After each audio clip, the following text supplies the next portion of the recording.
They backfill violations. You'll probably Yeah. I got a bill. Yeah. Everybody good? Hold order, please. Would you pledge allegiance? Pledge allegiance to the flag of the United States of America and to the republic for which it stands, one nation, under God, indivisible, with liberty and justice for all. Roll call. Brianna? Here. Mr. Hart? Here. Here we go. Here. Mrs. Walters absent. Mayor Miller? Here. First item we have is public portion. Okay. Public portion for the consent agenda, right? Open it up. Any questions, concerns? Name and address, please, Kim. Kim Scorpion, 315 F Shore Drive. On Resolution 16-91, what exactly is TNM going to be assessing with our DPW? Mr. Luker, would you like to speak to that? Yeah, this was actually authorized last meeting, Yeah. but I did the resolution on it. Basically, DEP has an open case right now for a spill that occurred after Sandy with one of the tanks, and they want to close it out, and they have no paperwork, they have no anything on it, so as an LSRP, you need to have an LSRP to close that site, close the case out with DEP. So that's all. I forgot, thank you. No problem. And just Some people might not have been here either, so look at them too. and just one more question on the payment of bills. I see we spent almost $380 on the vacuum to the community center. Does anybody check Amazon for prices, or is this a special, like, super duper industrial vacuum? Because I can find a pretty good quality 15-inch bagless upright for like $150, $200. And my concern, I know it sounds like I'm nitpicking, but is if we're not watching the purchases on the smaller items, what are we spending on big items that we're not watching either? Good point. I agree. I don't know that we go to Amazon with purchase orders and things like that, but if it's something that we can do through the purchasing process, we can look at it. Not all vendors accept municipal purchase orders, so we'll look into it, but I don't think we'll have to. Part of the thing is we need a business registration form on top of that, so when you go to Amazon, they have to be registered as someone that we buy goods from, so that's another little obstacle, but that's certainly, But I think it goes to the same thing, and I agree with Kim 100%, because I think we got a Dyson on Amazon for less than that. So I agree with you 100%. I think a lot of these laws, and they weren't written at this level, obviously, were written to stop, us from buying from one of our brothers or sisters companies, just like the pay-to-play laws. It kind of backfired and worked the opposite way that they wanted to work, because now only a lot of rich people at the high levels are running. They can't because they finance themselves, but that's all I'm saying. But it's something we can try to tweak. And Brian, if you have any ideas on that, not put you on the spot for the next time go around, and we can do the redundant around families, that'd be wonderful.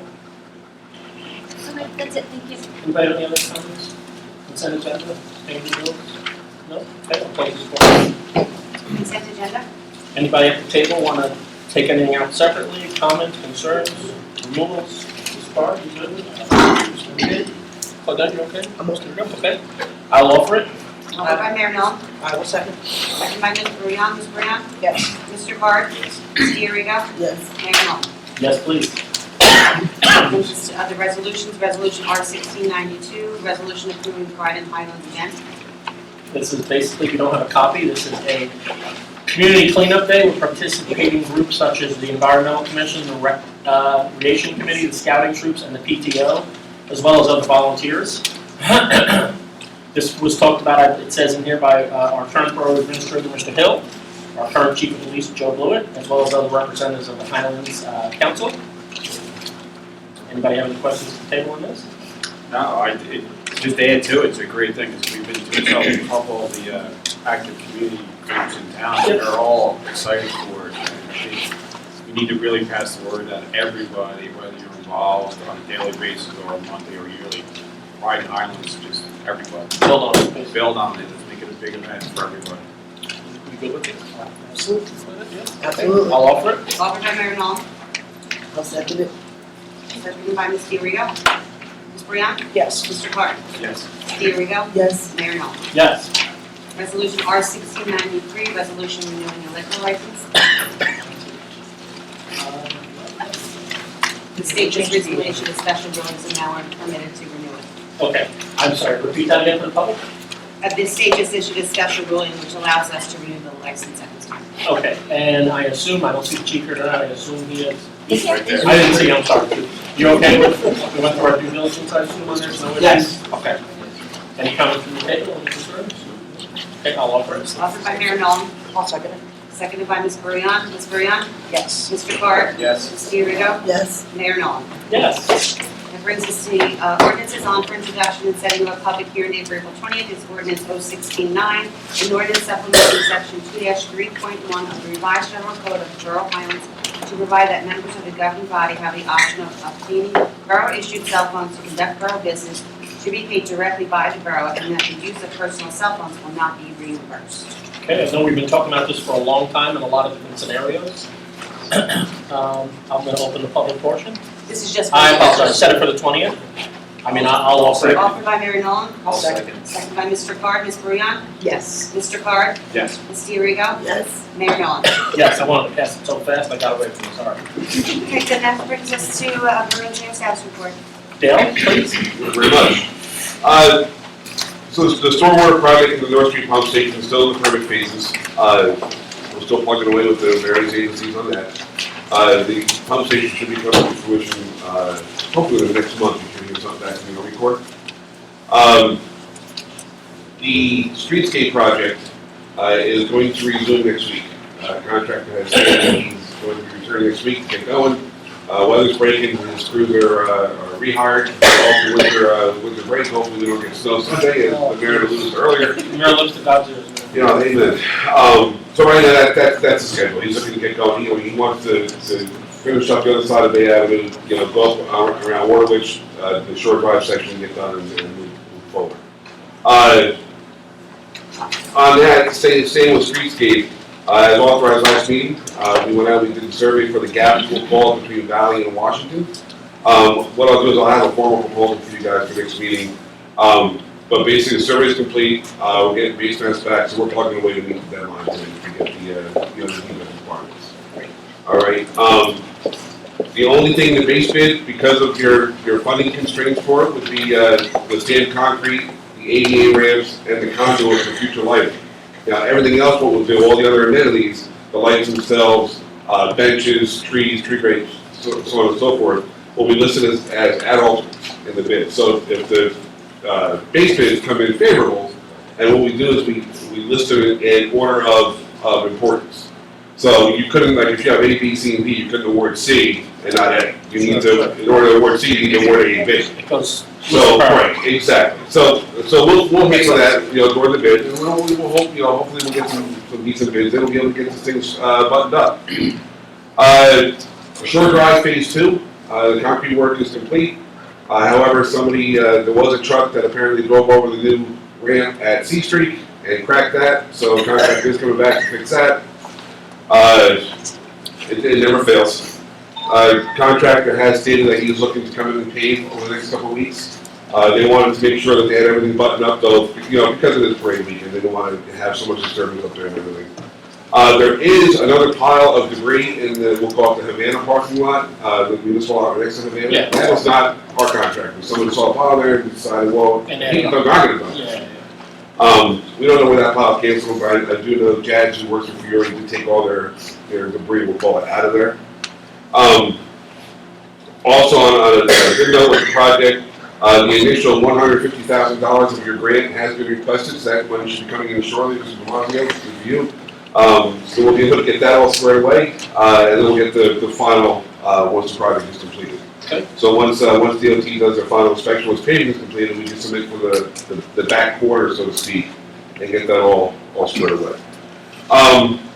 Moving on to a much more active project, the Shrewsbury North Street project. As many of you in this room realize, there's been many challenges with that project. I'll be the first to admit the intersection of Shrewsbury is a disaster. There's no doubt about it. Once we started digging up the intersection, we found an active gas main that was 9 inches below the pavement, which is against code.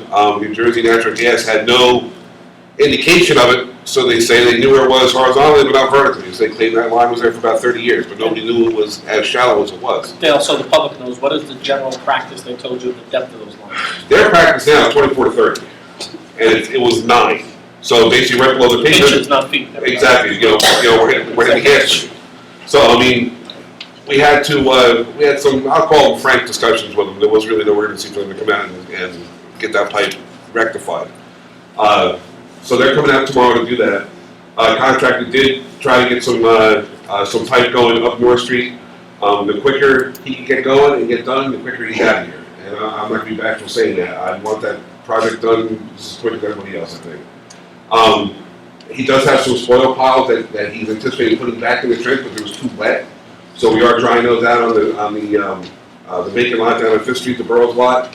It want to be maybe a load or two on a given day, but not every day. The materials removal from the pipe area is okay. This is when he has to dig deeper for the structures themselves. That's where he's getting into some slop. So it'll be a dry out area. He's going to restore the area when he's done. So it'll be like he was never there.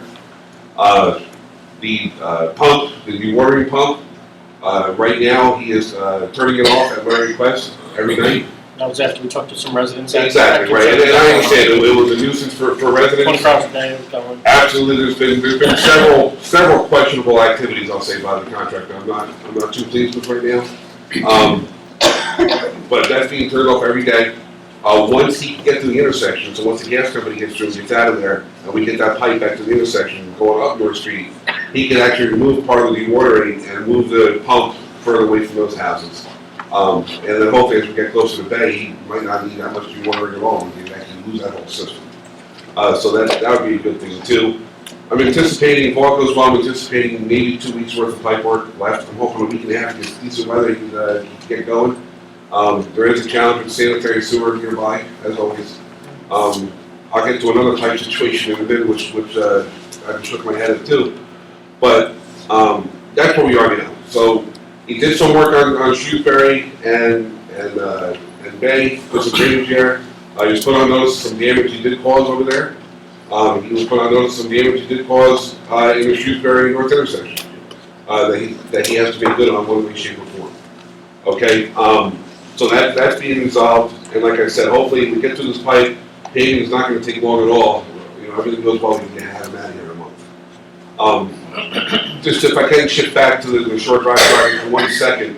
There was a drainage line that was collapsed. We found last year we had to make a repair, but the line itself was shot by a towel on the corner of Waterwich, going across Waterwich through Huddy Park to the creek. That was supposed to be part of the deepest pipe up on the hill. That project, we actually moved that out into Fiore's project on Shore Drive. Okay. So they are actually going to be starting that pipe on Monday. Okay. All right, to replace that line. Now the effort there is to get them through there because the pheno's coming through with the streetscape right behind them and getting that all buttoned up. So there'll be a little coordination going on there, but that's okay. Okay. I mean, the pheno's also waiting on the North Street intersection because of the pipe that we're doing right now. So we've got several contractors working together and it seems to be okay. Let me see what else I got for you tonight. Can we take one break? 'Cause I know some of the folks here have questions on what we already talked about. Sure. It's okay with the table, I want to let them have them right now, this way they don't forget. I mean, I could. Sure. Let's start over here. I know Emery. Name and address, please, for the record. Emery Tierney, Shrewsbury Avenue. I'm just curious, with the gas line that you were talking about that needs to be rectified, is that going to impact residents of Shrewsbury Avenue? No. No, basically, what they do is they cap it and they backfeed it. So it's not a through loop, it comes back. They lower the line and they run it back through the way they had it before. So it's just, but I mean, just where it sits, it's like, guys, really, No, come on. I'd love to have it fixed. Oh, so you'll be both. We're all surprised, obviously. Yeah, Johnny's probably was As well as the fine. utility company. Does anybody have any other questions on this? I had a question for Dale. How Ms. did Bucko, if you, you don't mind, I'm sorry. Name and address. Carol Bucko, 330 Shore Drive. Dale, how did they choose the curbing to be replaced? I know they did some driveway cuts and they didn't do others. Basically, it wasn't a full The curb. reason I'm asking is because when you pave that, you're gonna be over our curb. Well, no, because they're gonna build it out. They're building it out first. It won't be over your cut. We're milling the top course down first. But basically, it wasn't a full curb replacement project. It's just the funds just weren't there. So we took, and I want to be ginger in saying that we took the worst that was out there. what we could fit into the budget, replaced it, but now the road gets milled, and then the new surface course gets put on, so we won't be over top of your entrance. We'll meet it up to where it is now, but we did the curve that we could actually fit inside the budget. Ms. Corcoran, 315 F Shore Drive. I'll stay on this topic first. I had sent you an email. Yeah, I was gonna address that with you. It's just so that everybody is aware of it. The curb cut for the municipal lot on Shore Drive next to Havana has been removed. There's no longer driveway out onto Shore Drive. And my concern arises only because on occasion, the intersection of Bay and Central Avenue floods. So Central, Ocean, and Gravelly, their only way out was through that Through there. parking lot or through the water. Yeah, why does that change? It looked like, it was beat up over the years, and it was something Worn that looked like it was worn down and was used. So we replaced it back to a full height to keep it as, so it's not a full cut through for people just to avoid. But I think to Ken's point. No, absolutely. I don't really, I mean, We- I could be totally wrong, we but I can- can't. we see can it certainly- through there for no reason. I can certainly put the depression back in. That's not an issue at all. I mean, sometimes I have to replace the cracked ramp anyway. Let's do it. But I mean, it's, I'd like Chief's input on this because I've observed a lot of people using it as a throughway instead of a parking lot. And yes, I do concern about being able to vacate those homes in case of emergency. Just high tide. Yeah, high tide. But, I'd like Chief's input because Chief, you see I that? see a lot of people drive through there recklessly. Is it an issue that you're not put on the spot, but would be something you would stop to alleviate the issue with what Ms. Corker said, people getting out of those two streets or three streets?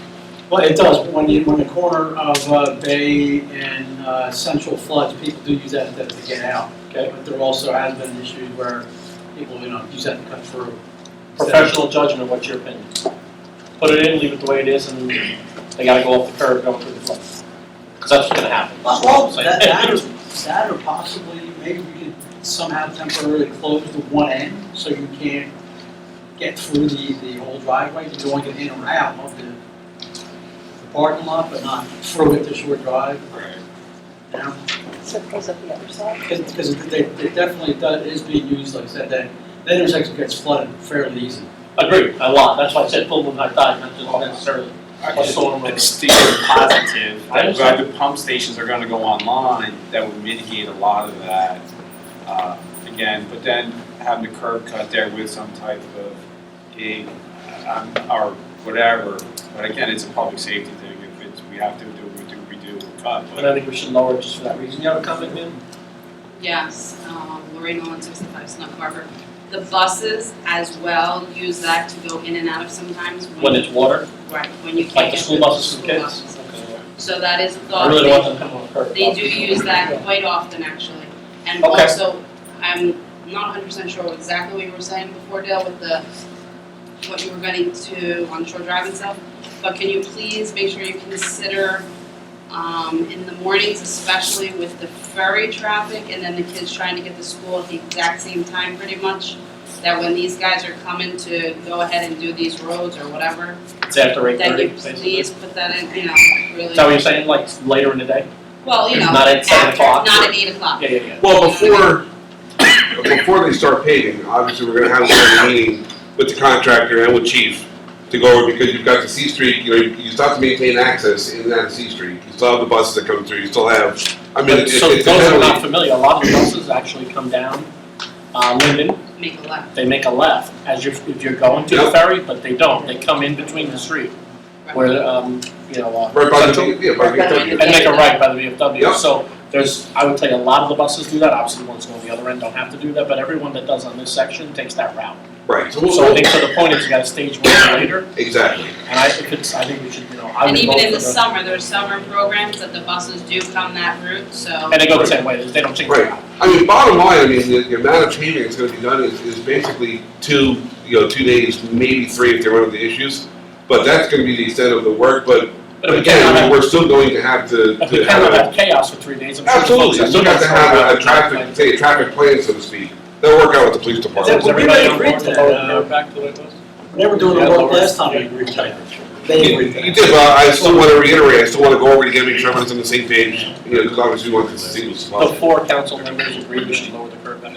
That's fine. Okay. Yeah, that's fine. I think with the buses and the flooding, that kind of probably. That's an easy one. Okay, good. Okay, if they're gonna be done before they get the curb cut, maybe we could put cones there, like people have access to the municipal lot. Because I know someone in a car is gonna either try and drive into the parking lot or drive out. I would say it'd probably be worse going in, obviously. Yeah. Right.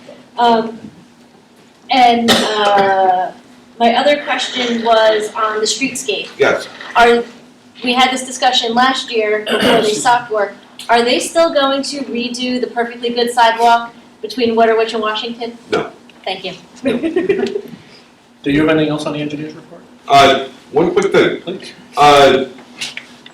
Borough, actually 2 things. Borough Hall, as a. We're talking about the potential new one or the current one? The potential new one. So everybody knows. Discussed earlier tonight, Mayor, I apologize for you had walked in the door.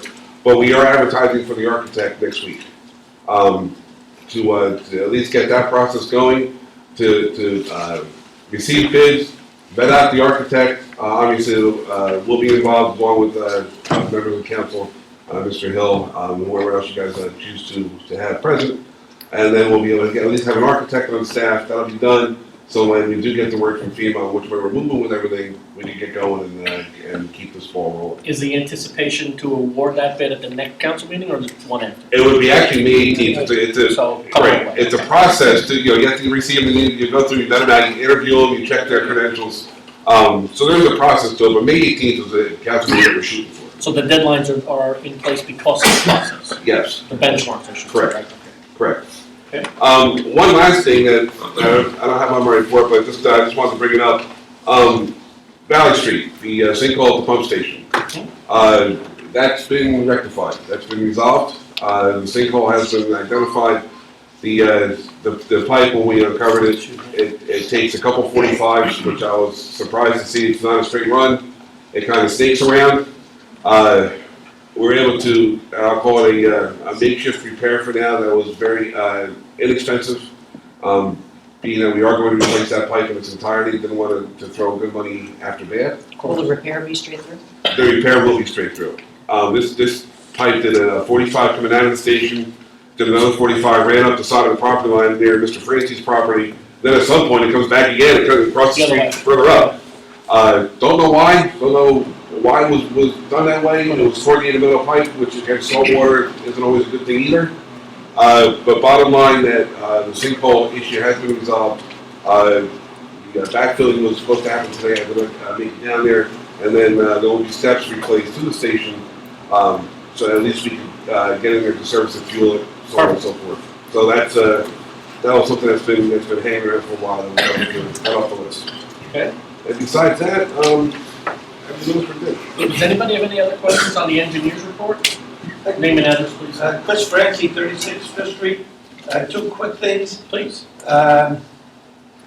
In front of the old municipal hall, the parking lot, the parking spaces, not in front of the garage, but on the other side of the door. There's no curb cut there anymore, which Right. is counterproductive, I think. Well, it depends what the site's going to be used for.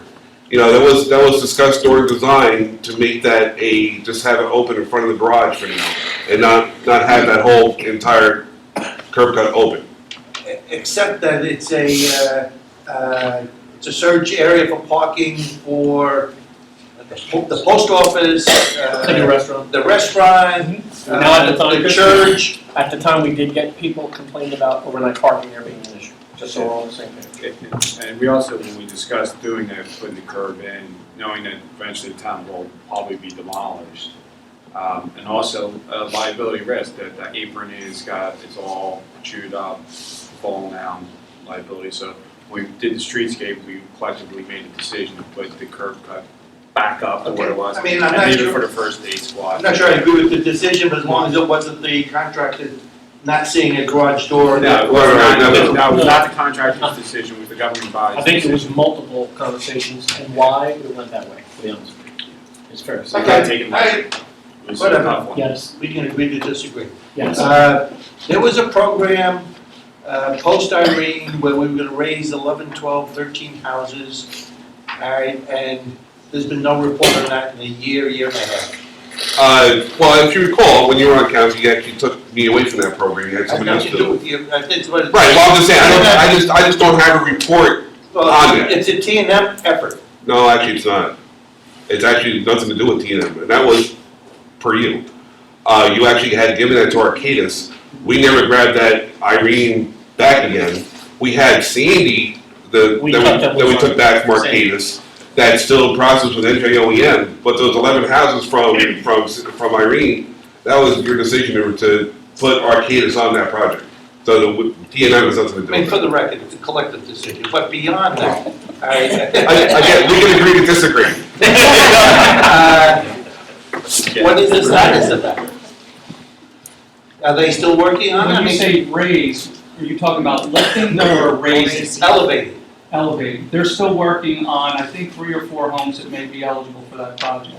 I would, and I'm just guessing this. It's no longer a, some people had taken their Sandy money instead. Correct. And there I was was a gonna say, a lot. lot of that was impacted by the next flood that had 9 feet of water on some of those roads, you know? So Well, it was $1.5 million grant of some kind. Yeah, but let's say this, I think it was fair to say, because you were in all those meetings like I was at, and a lot of them were just us, at one point T&M, state OEM and the homeowners, and I think a lot of them were going in a lot of different directions, and that agency changed it many times, right or wrong.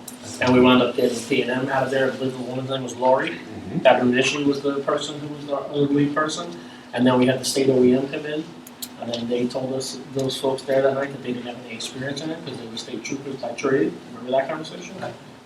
So, then we had, we tried to get an update on that, and then I know that at least a half a dozen of those homes were impacted by Sandy after that, severely impacted. And to Mr. Hill's point, I think there was a choice of, this is the Sandy program, this is the other program that's been going on for 6 amount of years, Sandy's ready to go, and they went back. And I can be honest with you, I have to be honest with you though, I haven't had one person involved in the original lifting plan come to us after Sandy and they didn't have some kind of resolution. Not one, which is odd, you would think that, to your point, you would think it's going on since 2011, that somebody would be talking about. If the circumstances didn't remedy it for them already, you know what I mean? Okay.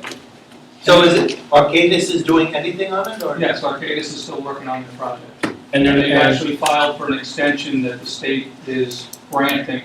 That was from Irene funds, so a letter's been submitted, I think in December or January. I think it was December, to be honest with you. Okay, cool. And Hi, Mary Salzman, 42 Smith Harbor.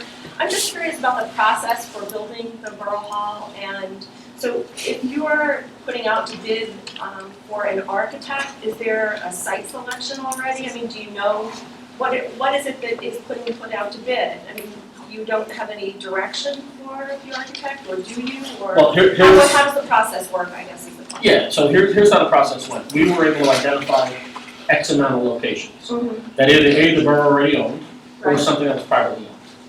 Then it came into play was the 500-year flood rule. FEMA or any other really government agency wouldn't be involved in giving you any money, grant, payback, whatever it was, if it was in that floodplain. Right. So that limited the options very quickly. We had, I would say, at least 2, maybe 3 feasible locations that I think met a lot of the criteria. And as that floodplain level was still being discussed, moved, eliminated one that I thought would have been a good feasible, at least option to explore, and left one option that we're exploring right now, which is privately owned. And how far, I don't know how far we can or can't go right now. Well, it was listed, Yeah. it was listed in the bond ordinance by block and lot, so it is identified. Basically, it's the former OLPH parking lot. I think you mentioned that in the Back last meeting. And that's basically, I think the circumstances of the rules, I don't want to say dictated, but limited our options to where we could have put Right. that. Of course, it's not committed to that lot. Correct. No, I Because if, let's say, for some other reason, other property comes available down the road that's more suitable, FEMA would work with us to better apply, and let's say they don't want to sell to us. Right, Correct. but now, so you've been out of the Borough Hall for how many years? What was Since it, the day 3.5 Sandy, years? October 29, 2012. Right, so do you have, for example, parameters that you're working with for what's necessary for a Borough Hall? I mean, I guess I'm asking before, it's like, I'm So the not architect's suggesting that right. you are, but I I'm understand. just wondering if it's putting the cart before the horse to have an architect on board for if you don't know what you want or you don't know where it's going to be. We know what we want, we Yeah. just don't know where it is. Well, it reaches And that's in what the the architect's drywall. gonna help with. The architect's gonna go to all the department heads and Gotcha, crit- okay, I understand. critically analyze what we need, what we don't need.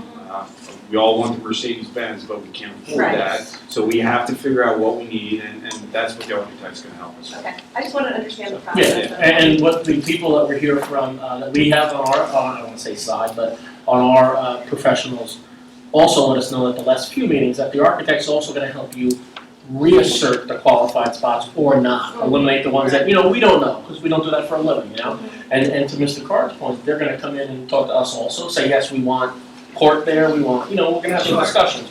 And then they're gonna tell us what we need for square footage, if we can or can't put it there. Are we gonna put first aid there? Are we gonna put, the police officers there? Are we gonna put court there? All that is still kind of being discussed, and as Mr. Carr said, that could disqualify a potential site or reaffirm that that's the spot. Are there other sites beyond that one that are viable, or? I think that the ones that I thought that we had as a group discussed were kind of eliminated by the fifth 500-year flood plain, if you will, or line.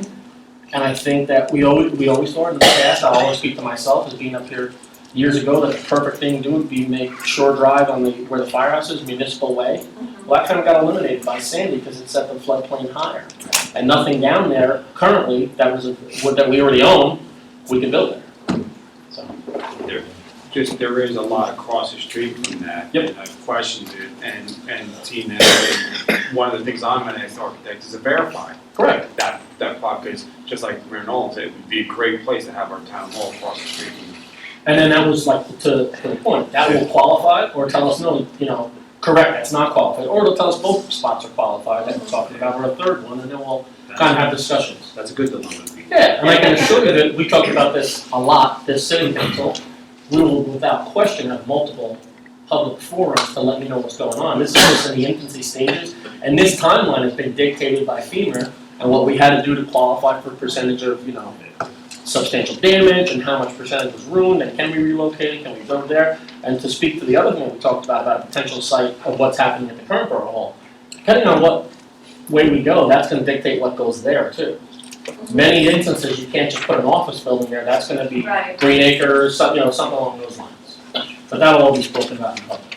And just to speak to the cart before the horse, we have to assemble this team of professionals and show both New Jersey OEM and our FEMA counterparts that we are committed, we're ready to go. They should be releasing all of their numbers within the next month, and we need to have that team together so we can jump as soon as they start writing out the dollar amounts. And it'll still be a couple of year process. Yeah. by the way, so it's like- That's the sad part about it. And It's your gonna be a dry diligence, out. does that make a difference in terms of what FEMA is willing to give to you in terms of dollars? I think the professionals that we have on board right now, that did do their due diligence, is gonna get us the most we can get in the letter of the law. And I think that we've already gotten to that point, I believe, from what I've seen and read from our own people in FEMA, that we're there. It's just now gonna be a matter of, with our professional, like the architect we're hiring, and a couple other key players, are now really gonna, not opinion, but fact, sort out the spots, what we can and can't do as a council, what we wanna put there, community feedback, and then hopefully have spots to choose from. That would be the ideal thing, but if it's one, it's one. Right. You know? Thank you. Why don't you name it now? Talking about the architect, is there a set amount of money that has been set aside to pay him before they find the site? Because just personally, from a building standpoint, would it make more sense to hire the engineer for that part of it? Pay professional services instead of bringing in an architect if you don't have a place to put a building that you don't know that it'll fit? I mean, I just think it's a question to ask. I think it's a fair question, Ari. You have to bring the architect in to do the cursory information gathering, Right. i.e. the department, I'm picking on chief, but for the police department. But yes, the engineer is gonna probably come shortly thereafter, Yeah. real close. Once, do we need a 20,000 square foot building, or do we need a 150,000 square foot? Right. Engineering is based on the size. And to Okay, Mr. so the Carter, architect comes first? we think it's gonna be A and B, basically, not or 1A and 1B, if you will. Yeah. Because not only that, to the point, and that's a perfect example, we talk about what's required for our police department, not by what Chief Blue wants, what the state says, right? Right. So those two folks are gonna get together, those two professionals, and say, yeah, we wanna put PD here, we wanna put first aid here, we wanna put court there. All those things have their own things that have to be in place, square footage, different types of setups. And they're gonna tell us, in my mind, pretty fast what's gonna fall in and what's not by putting all that together. Yeah, do they give you a set price to tell you that, or is it? No, that's not even yet. It's gonna take us up until May 18th to even get an architect. Because first, the design specs need to be written up, we need to send out the RFP. RFPs have to come back, all of those people that respond, all those architects that respond have to be properly vetted, then there has to be an interview process. Right. So by the time that we actually choose an architect, we're talking the middle to the end of May. That's why we Okay. said it's not. We haven't spent a dime to that No. point where you And even put when we out choose the that specs architect, that we you still need, haven't, is that we still correct? haven't spent any money. Okay. It's more of a qualifications at that point. Correct. Yeah, okay, that's, okay. And I think with community feedback and obviously our professionals and the people at the table up here too that are elected, we're gonna put out there, this is what we believe as a group that we need to put here. Yeah. And they're gonna tell us right at that point, and honestly, that's when you start spending your money, Yeah, okay, because I mean, you can understand where I'm coming from. 100%. But I think that you're right, I think you talk about 1A and 1B, and it's gonna be during that process that that happens. Okay, But thank you. But once we start spending money, that's 90% reimbursable because it's a forced relocation, correct? At that time, they come back, yeah. Right. So Just like what's the important to know, trailers. once we do start spending the money, it's Yeah. 90% return. As is the reimbursement currently for the trailers. Right, and that's that last piece of the puzzle coming back out of FEMA is how they rule is going to dictate what we can do. Correct, right. And I think that, it's We all know everyone's, it's everybody's point of doing what we're doing. I think that showing what we're doing is we're doing something and we're gonna keep paying our Yeah, and you spend 10% to get 90%, that's money well spent. no brainer, especially we're talking about a well-suited, not the Mercedes-Benz, Borough Hall, but let's just say a well-suited Borough Hall, well-equipped, that we can look at for the next, hopefully, 50 to 100 years. Now, is a 500-year floodplain line the same thing as what it used to be? I mean, it moved. Is it still north of Shore Drive, or did it move to the other side? I'm gonna say this, it depends on who you talk to right now. Personally, and I'm not trying to be smart, and I think that, to Mr. Card's point, one of the sites that I believe is a viable site to look at, Yeah. depending on who you ask, it's in or it's out. That's why we want the professionals to tell us, It's where? is it in or is it out? Shore Okay. Drive.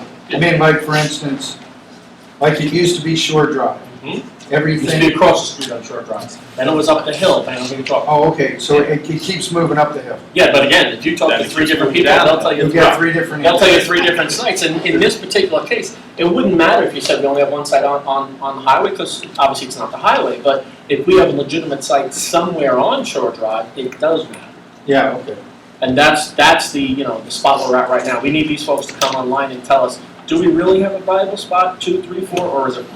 Yeah, right. I think we're all waiting to find that out. Because like Seabright, now they put a wall up this big around the perimeter of a lot, filled it in 4 to 5 feet high, and they're building a building with an elevator.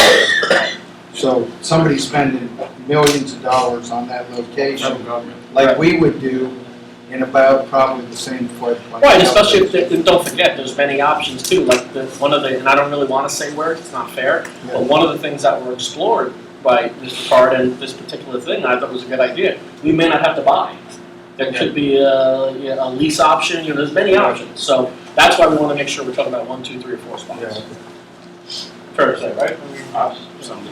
But until the professionals, I don't want to say the politicians, until the professionals tell us that this is legitimately Yeah. the line, I really can't tell you where the line is. Yeah, you don't want to put it anywhere until you got that. I mean, I can say it, but I could be wrong tomorrow, you know what I mean? The professionals Yeah, come in and say, no, exactly. you guys gave the wrong information, you're totally wrong. Yep. So that's why we're doing it too, I want to know where that line is. Any other questions on the engineer's report? Okay, next on the list, we have a vacation request for Holly Street. Is anybody at the table speaking to that? Brian, did you get to review this at all? I think they presented first. Okay, and then- please, go ahead. That's why we got you here. Good evening, Mr. Mayor, council members, ladies and gentlemen. My name is Lawrence Luttrell. I represent the Reed Property Management, the property owner of 234 Bay Avenue, Okay. block 69, lot 1. Purpose of the request here is under your ordinance, you have a procedure for an applicant to make a request to vacate a road that may no longer be in use or may have never been used. Particularly, we're talking about here, Holly Street, which is, from the looks of the survey that we submitted with, is half a paper street, still half of it paved. Our position is only if anything, a corner fraction of it is used by people traveling out of Fifth on Cedar, on out onto Bay Avenue, where they kind of swing. They gotta come over off of Cedar, cut across that corner and get in. But for the most part, Holly is used as off-street parking for the adjoining residents. So the primary reason we're doing this is we're making an attempt to an application for a minor subdivision. The R202 area requires an 8,000 square foot minimum for a conforming lot. The current lot is just over 7,300 square foot. There is only one property adjoining 254 Bay Avenue, it's lot 2. It's undersized lot, so they don't have any available land to offer.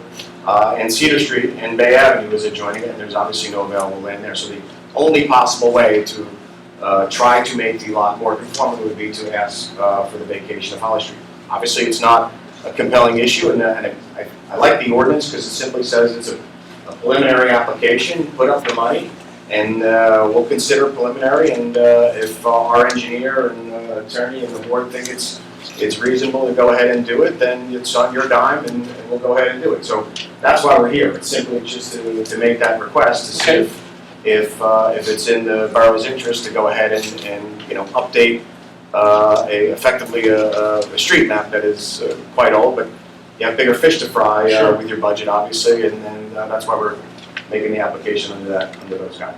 Okay. Any comments from the table? Questions, concerns? I have quite a few concerns. First, I'm asking, can we push this to the land use board and the planning board to give us a consultation on it? Because there's some public safety issues here as far as vehicles getting in and out. I'm sure you're fully aware that there is a time deprivation plan. They have vehicles. Absolutely.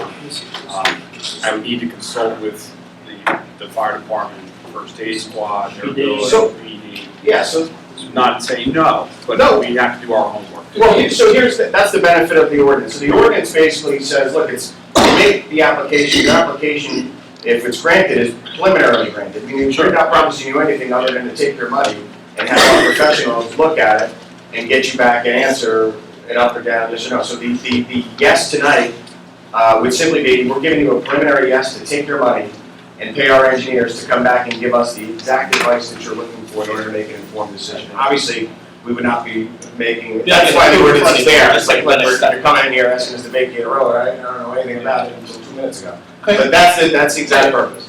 If it's a no, I gratefully accept the answer of the board, but ultimately I'm saying, please, take our money and. I'd like to take it to the next level. To Okay. Mr. Parr's point, I think we should push it to our land use board for their recommendations, and Okay. comments and concerns. Obviously, I'd like the chief of the police to weigh in on Absolutely. it. Obviously, our OEM, fire department, and first aid, and engineer. And probably anybody, anything else we should put on there? But according to the code, you're permitted to get a report and recommendation from various departments. Perfect. The departments deemed necessary. From your experience, are we forgetting anything else? We got PD, fire, first aid, engineering. Mayor also do one as a zoning officer too. Building Yeah. officers.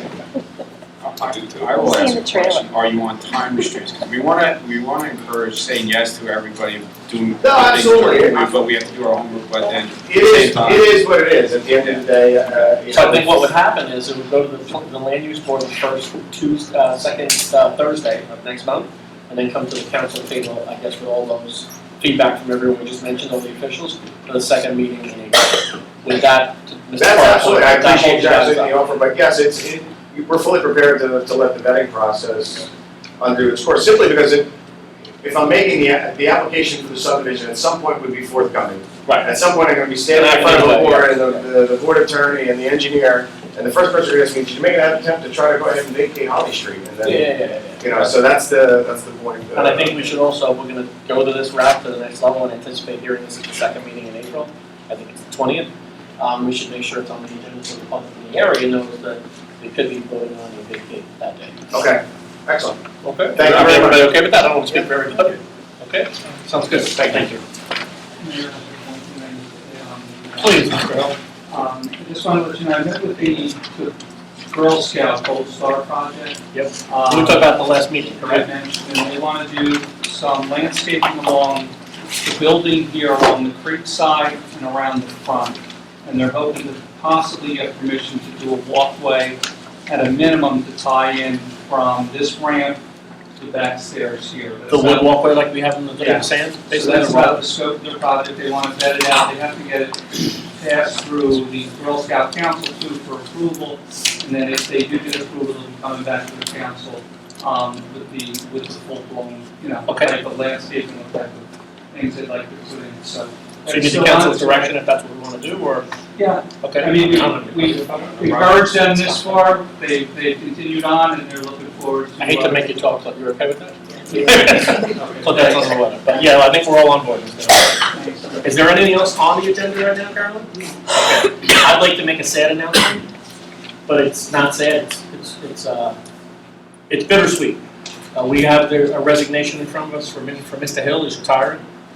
He's 37 years in the borough, not obviously all that as a borough administrator. He was our rec director and started out in the rec department. His last day in service is May 31st of 2016. We're going to start the process tomorrow of trying to find somebody to be our new borough administrator. I'm not going to say replace him because I know he's invaluable to the town and everything he's been through with us and everything the town's gone through, especially in the last 5-6 years. And we're going to start doing the interview process, as many are familiar with, the way we did with the judge. So we have Mr. Carr, who represents, obviously, the Finance Committee, and he also was involved in the judgeship. And Carolyn Brion, who's our council president, are going to start the interviewing process. We're going to try to have an ad out by Friday. And our goal is to have somebody in place, at least voting on that for the second meeting in April, because we want to at least try to have that person 30 days with Mr. Hill for transition. There is a process in place to extend it another 30 days, but that's not in our hands or Mr. Hill's hands. Yeah, that's a process with the state. And that could jeopardize his situation, so we don't want to do that. And I just want to thank you for everything, Mr. Hill, for everything that you've done for the town. We appreciate it.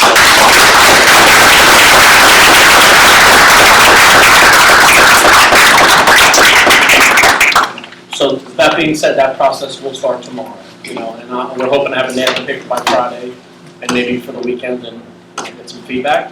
Clearly, anybody that knows anybody that has the qualifications can come by, submit it, and we'll go from there. Okay, public portion. Let's start here if you don't mind, we'll go this way. Kim Swerve, 315 F Shore Drive. Just to also touch on Amazon, which I mentioned earlier. They do have a program called Amazon Smile, which nonprofits use it. I listen to podcasts, they use it. Basically, you set yourself up, and anytime somebody clicks your link to go to Amazon and shop, you get a very small percentage of their sales. I've suggested this in the past to possibly the fire department, the first aid squad. I don't know if the borough would qualify for it, but it might be a way to fundraise. And then if the research finds that we can shop through Amazon, well, now we get paid. Certain target things, right, Right. sure. Yeah. Now we get paid to shop for ourselves. I would ask that, that's a great point, Tim. I would ask that, obviously, Pat, you have a lot of experience in towns, and Brian, something we can look in collectively. Yeah, and if the borough can't, because I think everybody in town would shop through our Amazon Smile, or if not ours, then Or at least a majority. police, fire, actually. first aid, something like Sure. that. Also, now that the weather is nice and I'm going on longer walks with my dog, I noticed the DPW lot. It's very congested. There's vehicles to be auctioned off, there's old equipment that looks like, and like by equipment, like I know the bridge rails are still stored there waiting for something, there's swing sets stored there waiting for something. Just wondering if maybe we can do a little spring cleaning and tidying up and, maybe free up some space. I know nothing about DPW operations, I'm sure they've got it down to a science. It's one of the things we've been talking about between each other, emailing one-on-one, and we do have a couple things that we're gonna probably be able to bring to you the first meeting in April about part of that is in the scope of what we're talking about. Okay, that's all, thank you. Okay. Anybody else have any questions over here? General? Mr. Francis, please, name and address. Wes Francis, 36 Fifth Street. Just picking up on Mr. Luttrell's request, could we direct the engineer to have ready for the land use board a composite survey of the surrounding properties that we could be talking about factually where is the scope of the properties involved. Holly Street is gonna be very hard to define. We're talking about the adjoining properties, that's what you're? Correct. Okay. The Holly Street itself, you'd have to know about this. I don't do this, but I would assume that would be one of the basic things you look at and obviously bring that to the table. Well, it would be one of the things that Mr. Latrell would be. Yeah, but I think they're gonna be working hand in hand and you're gonna require what we need back for the board, but to your point, to mention it wouldn't hurt. Chris, So we great, want that. great question. I mean, to do it I'll be before our meeting, because you bring it up to the zoning board, they're gonna ask, well, what is he talking about? And you need to know the meets and bounds to some degree. It's not gonna be perfect. It's not gonna be perfect, but you can create something. Right, well, Mr. Carr and I sit on the land use board, so and obviously Tina's our engineer there. Well, that's You know right. you're there, too. So Mr. Carr will work on that with Gail and obviously the applicant's professionals.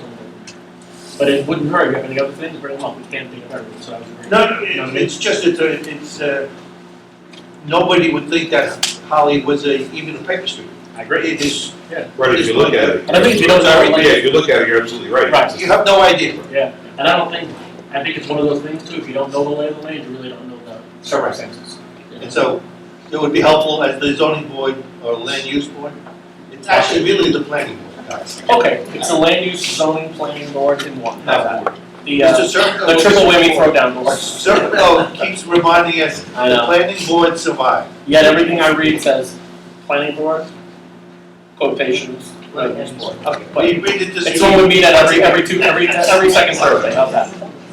Thank you. Name and address for the record, please. Linda Ziemba, 25 Grand Tour. I apologize, I was late, so if it's already discussed, I'll just read the minutes. I was looking for the status of the grants that we discussed 2 weeks ago. Okay, I can tell you what I can tell you. We followed up on the comment that you gave, which we all agreed on. I would say, and I'll just speak for myself, I don't speak for anybody else, the answers we got back weren't quite up to par what we thought we were gonna get back. So we're taking direction in another way. We're moving along on doing something else to get these answers back and to be more proactive and aggressive on what we're looking to do with that position. So are we gonna, The answer to your question from the last council meeting, the HUD, the D, we're working on rewriting the D-Biz project, so we can submit that. That is shovel ready, it actually went out to bid, so it really, it's again, on how it's gonna be worded, and Mr. Lunar, I think. Tighten it up. We're tightening it up, so. we I are may gonna not get use a the right- submission in? Is it the D-Biz with the water pipeline? Yeah. So we are, and that's what we're, because I reviewed that, and that's a big ticket grant program. They want the big ticket items, Right. 25 million as you stated. Right. So they reward to the big projects, not Right. necessarily, and that's, the D-Biz is a lot bigger than what the funding was available. So we really want to, if we can get that, that's a $1.5 million project. We do it done completely right from the highway all the way down. Right. So, we're pretty. And we're also working on a, let's just say with the NFL draft coming up, change of quarterback for that situation. Okay. Okay?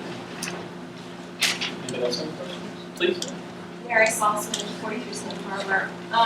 I'm just curious to know whether you all have quotes for taking that thing down, and if so, what they are, and how much it's going to cost. Yes, we have multiple quotes ranging, we're about what, $4,000 a quote? $3,000? Is it about 18 to 20? 9 to 17.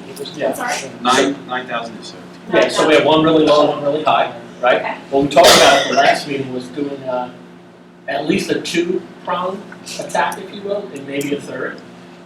We're going to put it out there in a survey to the townspeople. Ms. Brion came up with a way where we can hopefully 99.9% make sure it's townspeople answering the survey with how you're going to sign on. We also plan on having a town hall type meeting that we'll all be attending and roll that out to everybody. And there was also a conversation about putting on a referendum in November. Okay. So we're very confident we're doing the first two, and we're trying to do the third one. We want to see what we get back from the first two. Okay, so the referendum, I have a lot of people here from Snug Harbor, and unfortunately, it's very all to us to make this move along perhaps a little faster. The referendum is a non-starter, it just is. I think I'm speaking for a few people, but that's okay, I will. It's fine. We're not willing to live without the entire city. And my feeling is that if we wait until November, there will be a new crisis du jour to take care of. And new money to be spent in other ways. And my feeling is that I would much rather, for me personally, much rather contribute to a, say, for example, GoFundMe, than to pay an attorney to do the job that needs to be done in order to get it to the town. I have come now to meetings since October, and each time I feel more and more inclined to hire an attorney. It's not who I am, it's not where I want to be, I don't want to occupy that negative space. Sure. But it's our beach, and it was violated. And there are 7 different ways that I count that it's illegal. It's ugly, everybody hates it, and in the last 2 days, we have a petition, somebody went out for an hour and collected 40 signatures. Okay. And it ended up online, which was not the intention, but there it was, and in 12 hours, there were another 70 signatures. Okay. So, I guess there are other people here from Snug Harbor who will speak to it. Let me ask you this, is it reasonable to let us do the survey and do the meeting in April? In April, yes. That's what we're gonna do. So, we talked about this exact scenario that you're talking about in Okay. executive session, Right. without, bringing up names and everything else. Multiple council people have been approached by people with the same conversation that you're having with us right now, about bringing professionals on board for them to, speed it up. And we did say we're holding to it, we're gonna have the survey out there relatively quick. And we're gonna contact the school, the high school, and have a town hall meeting with nothing else on the agenda Okay. about this, and get feedback there in writing, some sort of, card we'll put out there, it could be 3 questions, whatever, and kind of, at the hopefully the second council meeting in April, come up with what we're doing. The RFPs are out there, we have them back, so it's now a matter of getting the feedback from as much of the community as we can, and making a move. Okay, I had something else I wanted to say, but it flew out of my head. Okay. So No problem. I might be back. That's okay, that's our intention as a council, we talked about that literally in the executive session before this meeting started. Multiple council people have been approached by people with the same concerns that you have with the same idea, and we've really been singing off the same song sheet, saying we want to do this survey, we want to do this, meeting for the whole community, we hope a lot of people show up, give us feedback, and then make a move in April. And it will be the second meeting, I don't want to mislead you, it'll be the second meeting in April that we make the move in at the 20th of the month. Better for me anyway, but I think that one of the problems is that the sting of the entire thing, and I really always very much appreciate your sort of conciliatory tone. I think that the sting of it is that no one really has taken responsibility.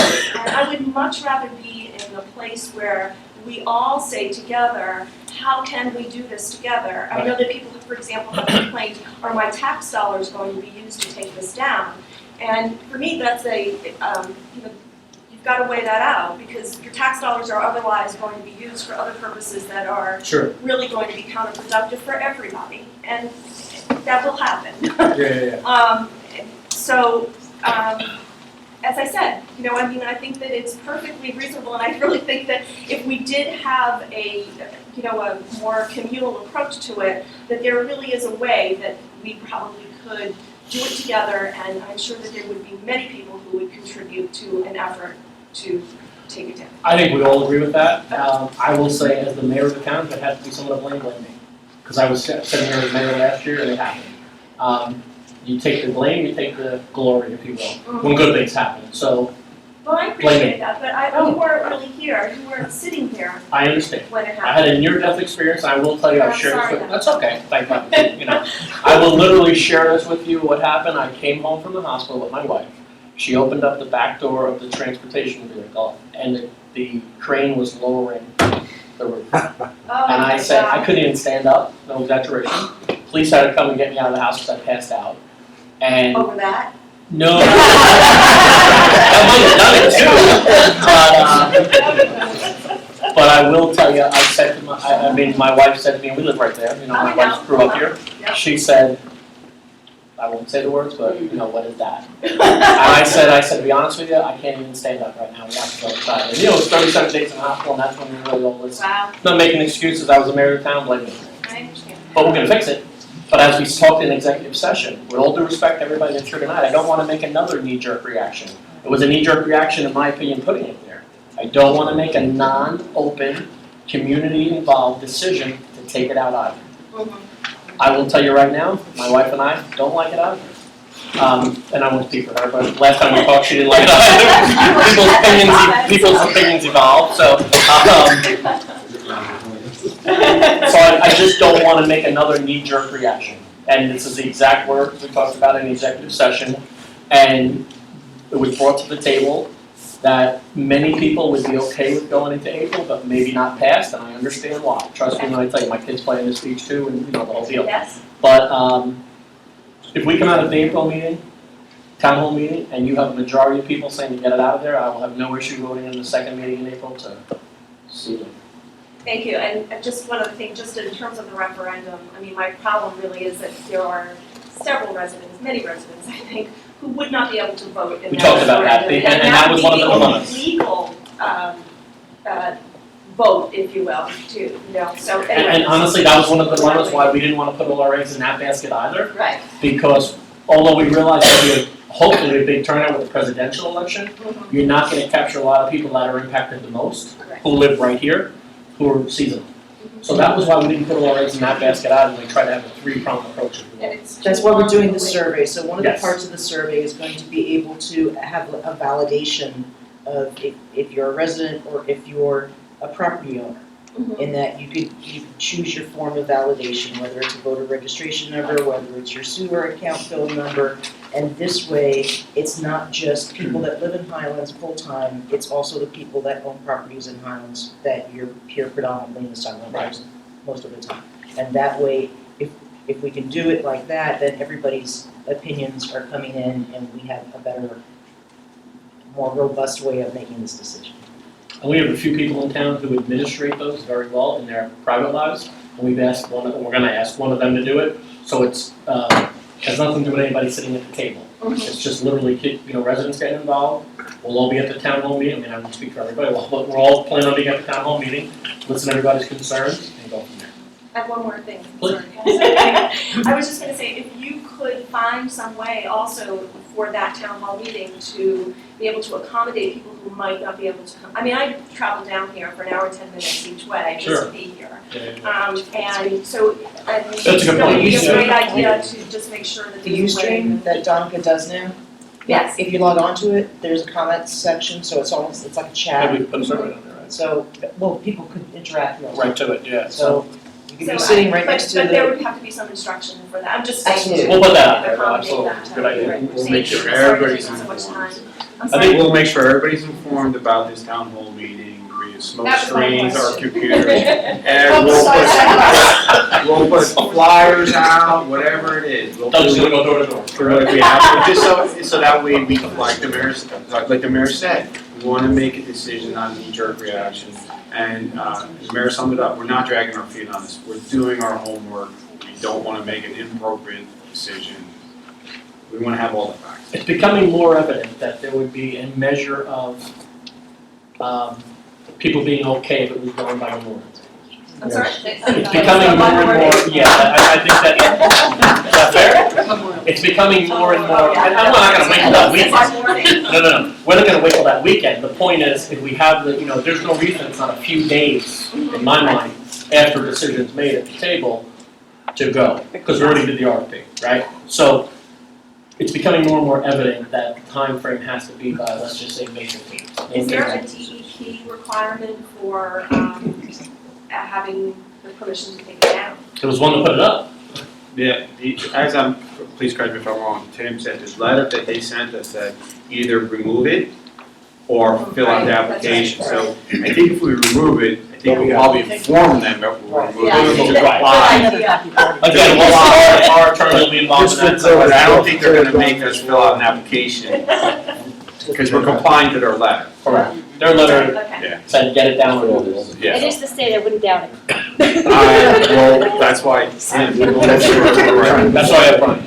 Thank you so much. Please, name it. Tina Kemmer, 164 Linden Avenue, just an ancillary to that definitely, advertise this to the general public. Many ways it'll be out So there. that, absolutely, so Yeah, that yeah. there's no, oh, nobody told me, I Well, didn't know about that. I'll put it on, It's I'm like sure a we'll all put it on our Facebook page, I'll put it on the mayor one, we'll have the SWIFT 9/11 reverse call. We'll have it on our website. Yeah, well, first we gotta do is find the dates that are okay for the school, right? Then find out, to make sure we can Oh, all, it's gonna be in the school. my plan is to have that at the high school, because, if you get 500 people there, you got a good snapshot of your community. Right. It's not 20 people deciding, But if only 20 people show up there, they're not gonna decide what 20 people are there. With the surveys too, obviously, so. Right, that's great, that's all. That's the plan, to have it at the high school, so we're gonna check with them. The good news is April, you're not really getting into any graduations and things like that, so hopefully we can, maybe the first 2 weeks of April. Yeah, and just really have a presentation very quick, this is what we wanna do, here's the RFPs, this is what it's gonna cost. I would, maybe a 3-question index card, yes, no, Right. done. In my mind, that's my opinion. Marino DeGletis, 8 Central Avenue, I just wanted to say that. Hey, I'm sorry, we're going around the line, can you wait 1 second? Oh, yes. Shut our hand up next, sorry, Mr. You President. don't want to. How could you wait this long? I can't. Go ahead. And I want you to be prepared, Frank, because I'm gonna say something in the first statement that might shock you, and I don't want you to fall off your chair. Okay, thank you. But I want to applaud your efforts Thank you very much. to make some cuts and be fiscally responsible. Okay, thank you. And I really mean that sincerely. It was a And challenge, so- I appreciate you saying that, but coming in 9 months, Sandy, a year later, I'm sorry, 9 months into the mayorship with Sandy, a year later Irene, it was very tough to do anything other than recover. So now, we're kind of settled, if you will, and we're all going in the same direction in my mind. So thank you. Okay. In that effort, I did some research. Okay, And I will start, it's all about the ordinance that you have tabled for 2 months. which one are we talking about? I The apologize. one, the municipal clerks. Okay. In 2009, Resolution 167, Carolyn was appointed municipal clerk. And that ordinance says that said appointment becomes effective immediately and that said position be compensated at a rate of $64,322. This salary includes the duties of the borough clerk, the assessment search officer, the secretary to the planning and zoning board, Not the land. and longevity. No, but that was already included. Now, her salary, $64,000. Now, in 2015, you're introducing a resolution to the salary of $59,000, and I don't know how she got there because I've already figured it all out. First of all, in 2010, Resolution 162, there was a wage delay, so everybody agreed, it was hard times, and everybody agreed not to take a wage increase. If I'm not mistaken, Ms. Bucko, I think we were still negotiating with some of the unions and didn't do anybody else till we settled the union. I could be wrong. It was a wage And then we delay, retro- it's called a right, wage delay. Right, and that was why, I believe. I could be Yes. wrong. So then again, that was in 2010. But again, in 2009, you appointed the payroll clerk, deputy municipal clerk office. And that's Debbie Daly. And an additional stipend for her extra duties as deputy municipal clerk was $4,000 added to her current base salary. This was Debbie Daly's deputy clerk. Debbie Daly. Okay, so then, again, you have another resolution, R-1014. Which You year was that, Ms. appointed Bucko? Which year? 2014? No, 10. 10, I'm sorry. It's number 14, resolution 10. Resolution, year 10, number 14. Okay. You made a resolution appointing a tax search and assessment search officer. And that was resolution 14. And in that particular resolution, it was a one-year appointment. and it was remade every year. And in that particular resolution, you appointed Carolyn as the assessment search officer, which she already was. But I think we laid off people too, we got a layoff plan. So Well, I we don't consolidated titles. But then you say the compensation for said position will be as set forth in the annual salary ordinance. She already is, keep in mind, she's already the assessment search officer at 64,000 plus, okay? Then in 2012, Resolution 173, she was reappointed. Her appointment, original appointment in 2009 was for 3 years. Right. She was reappointed for 3 more years, effective September 1st, 2012, with no additions or deletions to her original appointment, okay? And there were, again, no salary resolutions for that year at all. In 2011, Resolution 59, there was a 3.25% increase for the clerk, okay? In 2013, Resolution 49, there was a resolution setting salary increases rates for the borough clerk and the CFO. July 1st, 2012, 2%, January 1st, 2013, 2%, January 1st, 2014, 2%, January 1st, 2015, 2%, January 1st, 2016, 2%. So those raises were every single year from 2012 to 2016. And again, we have in 2014, we have another resolution appointing tax clerk and assessment search, which is already Carolyn's job from 2009, with an additional stipend. And then in 2014, there was another resolution, 248, which was the same as the previous Resolution 13 and the previous resolution from 2010. And it's the exact same resolution. Now, bottom line, you put, not you, but the council, made Resolution 15225. And in that resolution it says, whereas the clerk has performed, oh, you know the whole business, continues to perform the duties of Secretary of Planning and Zoning Board. That was part of her job that she was hired for. At a salary of $64,000, $64,322. That was her original position, and that was her original salary. And you state, or the lawyer, it should be to blame for this actually, not you, that her annual salary is $59,240. How did she go from $64,000 to $59,000? I thought you could not reduce salaries. I don't know that answer. Now, in addition to that fact, I pointed out at that time, then you had you have the ordinance that you want to raise you did the salary scale, to raise the clerk's salary to $70,204, okay? Or $240. Carolyn's already making that much money. Matter of fact, I think she might be making more than the top salary for that clerk. So why would you pass a resolution? And you have to rescind it. There's no question it has to be rescinded. I don't think. I'll leave that to the attorney. But if you're stating her salary in 2015 is $59,240, when she started in 2009 at $64,322, and she's gotten a 3.25 raise and then 2% for 1, 2, 3, 4, 5 years. Brian, can you take a look, obviously not in a second, but take a look at what we just brought to the table? It was certainly Feedback taken on I'll be under, happy to give you certainly taken under advisement. You correctly identified their statutory provisions as well that guide the clerk's salaries. I think what we need to do also, because I You have to stop. remember a lot of the stuff that Ms. Bell was talking about, but I also remember that we eliminated people and rolled things. I'm not saying that pertained to this case, but I know we had more people. So we had a layoff at one point, and those that have been here a while remember that, especially the employees, obviously.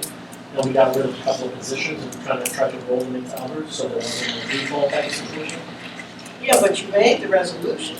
I mean, I'm not disagreeing with you, I get it, I know what you're saying. You did. But Becky Piazza and her lived. I wasn't here, I was You 09. weren't here. That was 1 year I wasn't here. Francie was here also. Behind me. Yeah. He voted no, actually. Who? Yes. Okay. Imagine that. But No, anyway, no, No. We're so, talking about Mr. Francie, yes. we're talking about Mr. Burton. Burton's right behind you. No, that's not- What year? that has nothing to do Hang on, with it. what year, 2009? 2009. Nancy wasn't here. Huh? She wasn't here. I didn't say Nancy. Oh, I apologize, you said No, I said Nancy. Francie. Francie, we both thought you said Nancy, I'm No, sorry. Francie, you voted no.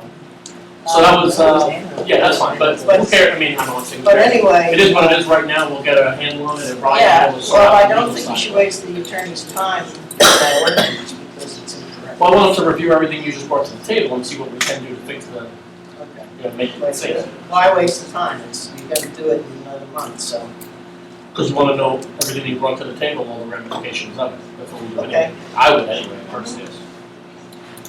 And by the way, Frank, just an aside, ordinance 2.42, which says that the council after 30 days can appoint the attorney, that was approved in 1979. We were already in Plan C, so it is a legitimate. Let's say ordinance. this, okay? But We we're crossed not- that bridge already. Right. The 4 or 5 of us came together and hired Brian, and we're going forward. Okay. How's that? I don't live in the past, and I don't think anyone else at the I just table wants wanted to point out that it was passed during the Plan C. Listen, I'm only gonna tell you what the people told me when we were in Freehold, we were all sitting there, and now we're all together with our attorney, so. We're going forward, Works for me. right or wrong, guys, we're all right. Sorry to take all your time. Listen, I got everything on, It was a good recorded thing. that I wanna watch It was a small tonight. It's a good thing it was a small agenda. Listen, sometimes those are the best meetings, because you get a little better feedback, and there's nothing here we don't wanna know. If something happens when we pass another ordinance and somebody else comes up with this and everything is wrong, you know, Well, you why would we not are, wanna know that? oh my God, you should see the mistakes. Okay, here's I'm not finished Ms. yet. Buckle, here's I have several more pages. Do you have his email? It's not Carolyn, though, it's another. No, well, here's the good news. I don't know if you had a chance, but you can surely get it to the public. Brian has a very extensive resume with municipal work at many levels, so I think that if we're gonna make an emphasis on sorting out and tightening up a lot of ordinances, I don't think that you'll be disappointed in the product he produces. I think he's up for the challenge. Am I wrong? I don't want to speak for you. I think that you're up for the challenge with multiple levels of municipal, county, and state work that you've done. So, here we are. Anybody back beside you have a question? Please, sir. We'll go to you. Go ahead, ma'am. Hi, Maria Higgins, 15 Snug Harbor. I'm here first of all supporting what Mary said about the structure out there. And I was grateful that she actually called me to tell me about the meeting, which I already knew because I had been here at the last meeting, and I totally support to remove the structure. But my question is, now, a lot of people that are here, they're on weekends and summers and so on. I'm a fairly new resident here. Sure. Other than me going onto your website, I don't know when things take place, such as a meeting about this. So, is there a way that perhaps you can set a mailer out for people to show up for this meeting that you guys will have in April, correct? Or is there maybe an email that can go out directly to people that don't necessarily live in town year round? There's a couple of mechanisms that are already in place. One is obviously, we're gonna post it on our town website, which you gotta go and look for, and I understand that. The next is you can sign up for the reverse 911 phone calls, and it could be an out-of-town number. So you have a cell number you wanna put on there. And I have it on my cell phone, so it works. You'll get a voicemail, if you will, that will tell you about that event. Now, you're gonna get some that's gonna talk about weather issues and, flooding and da-da-da-da-da, but you're also gonna get some that are pertinent to information like this and events that are happening in the town that, we are trying to get community involvement in. Okay, And but, so, sorry, go ahead. I'm sorry, but yes, that would solve the problem in the long run, but we're talking about a meeting that's gonna take place in April. So a lot of people that are not here today, or they weren't here last, month, how will they get that unless they have? Well, we're gonna I mean, put it on isn't our- there any way that you can send an email? You must have. Yeah, well, that was my next conversation. We're trying to build a database also, so we can send email blasts out. We also don't want it to be like white noise, too many go out. You know what I mean? Like No, if you I sign- don't get any from. Yeah, but no, I mean in general, if you sign up with something, all of a sudden you get 10 emails a day from that person, you stop reading the emails. That's just human nature. So we're also talking about that, but they're also, we're gonna put it on our social media. We all have our individual pages, Okay. put it on there. And we're also going to, again, put it on the town website, and we'll do the reverse 9/11 call.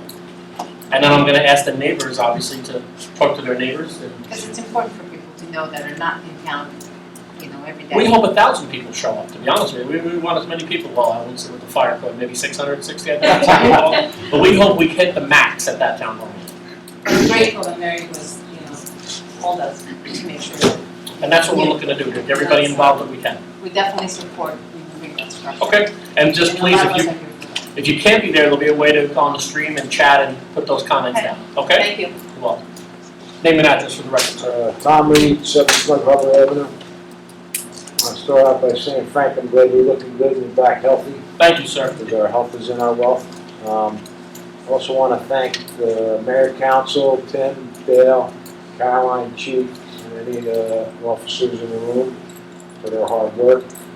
And I want to thank everyone who's in here, because I think everyone who takes their time out to come to these meetings is interested in the town and wants the best for the town. And I'm starting to get a feel that we're coming together and moving in the same direction to not only bring the town back, but bring it up. To the next level. Put my money where my mouth is. A lot of my money's invested in the Highlands. Sure.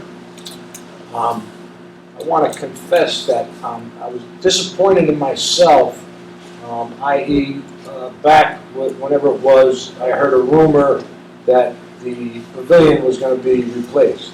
So I said to myself, great, maybe it'll be a little bigger, a little nicer. And I was lazy and I didn't do any research. And lo and behold, this came up and, it's been a big speed bump, big pothole in the town unnecessarily, because I don't think we were all on the same page, obviously. So I never addressed, it was just a rumor. So I was lazy and I didn't say, hey, Tom, go downtown, take a look. It really doesn't affect me because my house is further towards the water, but it's in my neighborhood, and lo and behold, people, all the way up the hill don't like it. So I'm not going to beat a dead horse, but I'm not going to be lazy. I've recently heard a rumor, and I want to address it, that I'm pretty sure this first part's not a rumor, that the skate park had an inspection a little while ago.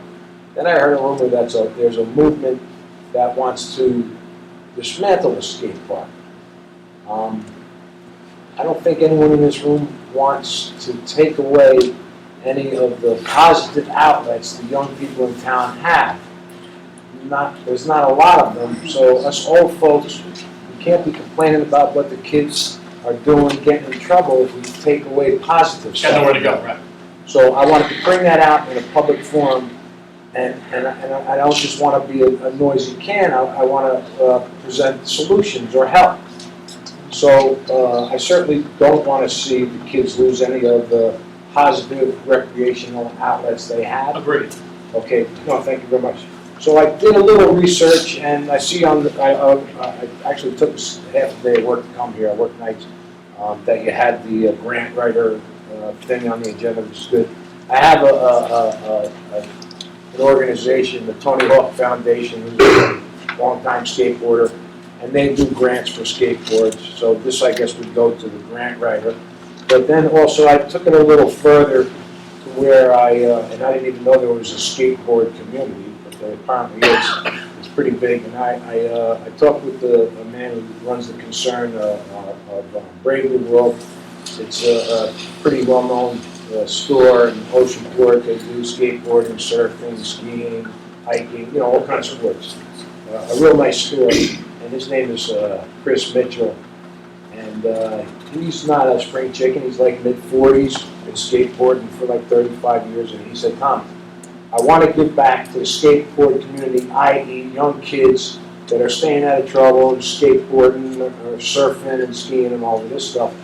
So he said to me he would volunteer his expertise. He's built skateboard ramps and all of that stuff, and he would offer a volunteer crew and offer my services also, and any of the people I work with, to, in the meantime, or instead of, or in the interim, of possibly getting a new skateboard to rehab and refurbish that one. You know, it's almost like the broken window syndrome. You know, if you don't fix the window, all the windows in the house get broke. So, like I say, I brought up an issue. I certainly want to bring it out in public. I hope that the second part of what I said is a rumor, that there's not a movement going on to take away from the kids the stuff they have to do. And I want to offer, volunteer my services, and these folks that I've talked with who are ready, willing, and able to volunteer their services in an interim basis to rehab and refurbish what's existing, bring it up to code, make it safe, make it aesthetically pleasing, whatever the case may be. So I wanted to put that out there. I will tell you this time, the only conversations that I've been involved in, or I've heard anyone else at this table involved in, is upgrading all of our recreational facilities. Not limiting them, not getting rid of the skate park, not eliminating anything. In fact, one of the main conversations we had, and I apologize we made you guys wait till 8:15, was exactly that in executive session with the 4 council people that are here tonight. That was our number one goal going forward. Is obviously we have facilities and everything else, but to your point, drive down your block and there's 20 kids standing in the street, you're mad, but guess what? They have nowhere to go. Right. So we have to create that. We also talked about ramping this facility up, more events at night, more events, you know, just more, period, more. And I don't think anybody at the table is going to be against that. I think we're all going to be for that. And I think that we're going to do a better job with some of the professionals we're talking about bringing on board, who are going to be an increase of going out to get people like you're talking about, to help, who would donate time, money, grants, whatever it is, to help us do that and offset the costs. I have a crew in place, and I'm glad to hear that, but I didn't want to be lazy again. I hear you. I hear a rumor, and then 6 months from now, I see bulldozers over there and say, Tom, you didn't make a move again. I just want Mr. Hill to speak to this, because obviously he was involved. One thing we do, and we seriously have to look at, we had the manufacturer of the existing skate park equipment come down and do a cursory review of the equipment. Those of you in the world that know version 1, this is version 1. This company's now probably on version 4. They no longer manufacture this type of equipment. It's called skateware. When we asked him about the possibility of retrofitting transition areas in some of the areas that have issues, they have to be custom-made pieces now. If they do get them custom-made, there's an expense. And he also informed us that the manufacturer's warranty and any liability coverage that is on that equipment is no longer applicable. So we appreciate the volunteer efforts on things like that, and I'm not saying it can't be done, but coming straight from the manufacturer, and our joint insurance fund will also weigh in. Once you start modifying particularly public recreation equipment that's used for the public like that, you start removing liabilities from the manufacturers, and you got to be careful with that. Because Tom, all good respect to that, if some kid falls off that skate park, they're not going to go to Tom Reed, they're going to come to this table. So we've got to be very careful about, I love the enthusiasm, don't get me wrong, but we've got to do it right. And Tony Hawk Foundation, from what I understand, they're only interested in cement concrete parks that have very little restriction. We did apply for the Tony Hawk Foundation grant when we got this park, and we were denied because the park was going to be controlled, fenced in, and not always available to the public. And Tony Hawk says that's a flag. Now, I don't know if the rules have changed since then, but that was some of the criteria when we applied back in 2000. But I think, Tom, it's important to note that those conversations happen in an effort to upgrade, not eliminate. Right. You know what I mean? Like So we're talking about a new skate park as opposed to a refurbishment. Yeah, I think you're talking about a whole, where we sit right now, I think you're talking about a whole new skate park. It could be a total different design, it could be, and I think that's gonna depend on the funds available and the professionals ready to get on board. But we wanna upgrade, obviously, we wanna add, not subtract. That's what I'm saying, we don't wanna go from 3-4 half pipes to one in a. No, we also don't wanna have a parking lot there, we wanna have, Perfect. recreational facility. And I think everybody at the table, I'm sure, I don't want to So you're speak for everybody, saying, it's on board. you've spoken of already expanding the skate park as opposed to taking it away. Well, the conversation actually started about upgrading what we have. Right. And that's how it came out that we can't fix, if you will, we have to replace, for lack of a better word. So, but one of the things that we are talking about doing is adding or replacing a professional that's gonna help us, as we talked about before, quarterback those situations. So, that will all probably be rolled out in April. All right. You'll get a little better idea what I'm talking about. All right, good. Okay. Thank you. Thank you, sir. No, a motion to adjourn.